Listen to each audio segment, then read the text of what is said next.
Now before you put on the strike plate, if you have one of these in place, take it off. This edge will get in the way of the new strike plate. Make sure your locks are working without issue.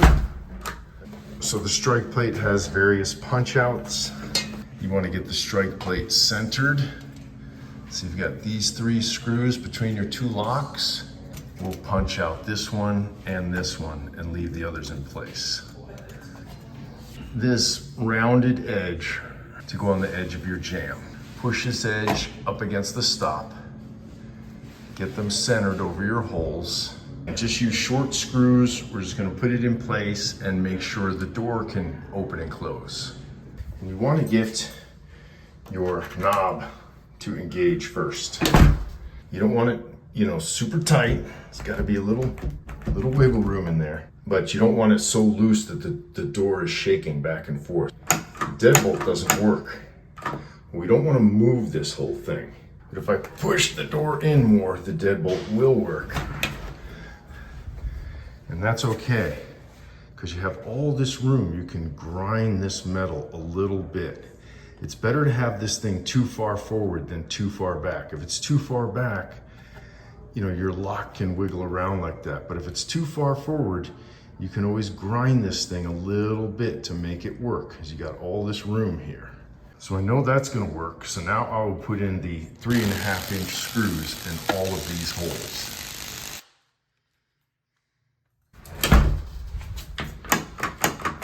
You just need to make this a little bit bigger. So we're gonna break out the rasping bit and just grind that a little bit until it fits. Basically just works like a little grinder. Just go a little at a time and then test. It's gotta go in easy, but don't have to fight. That's perfect. I'm gonna put screws in here, but without shims. I just put my screw in here, since I know everything is aligned, and I just sink it in until this jamb is in the position that I want with the right gap. Now that gap is a little bit big for me, but I'm putting in this door armor, so I want it a little bit big. So now that I know that's where I want it, I'll stick the shims in there and make it nice and tight. So I put my door armor plate in place with the 1 screw. I gotta make sure it closes and still has a gap. See, it's a little tight right there, so I'll loosen this shim. I'll put the shim right behind there. So you wanna shim it with your armor in place, and that's a lot easier. That takes up half of your gap. If you have an 1/8-inch gap, this armor takes up half of it. You have to have big gaps to use this stuff. So I shim this part and get that fit. Then I work my way down. Then I shim the middle part and get that to fit. I'm checking my gaps all the way, and that's a big gap, but you need it for this thing. So you check your gap, and you put in your shims, put in your next screw, put in your shims, put in your next screw, work your way all the way down, checking your gap all the way, make sure that the door works properly. If you were installing this door armor into an existing door and you just couldn't get it in, it was too tight, it was causing problems, here's what I would recommend. Pull the casing off of the door, and you're gonna have shims like this inside.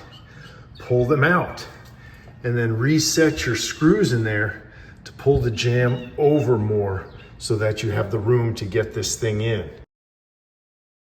Instead of going right here, it goes up on the top so that your top bolt can engage in that. If you don't have the room up there, you can shave the top of the door, but it gets tricky when you have a bolt and an astragal in place. Unless you know how to reposition a bolt and an astragal, you would have to move this top jamb up. Carefully cut out the casing, pry it off, and then put some screws into your top jamb, screw them into your header to pull that jamb up to give you enough room.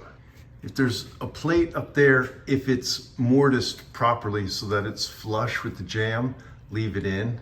I just mortise that with the chisel. Now it'll be flush with the jamb and our plate can go over it. We put in our jamb shield.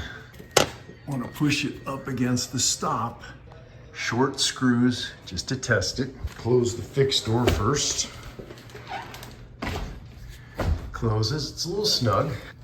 And our bolt engages, so that's good. Try our active door, and that goes. Oh, I've got these pre-drilled, ready for my big screws.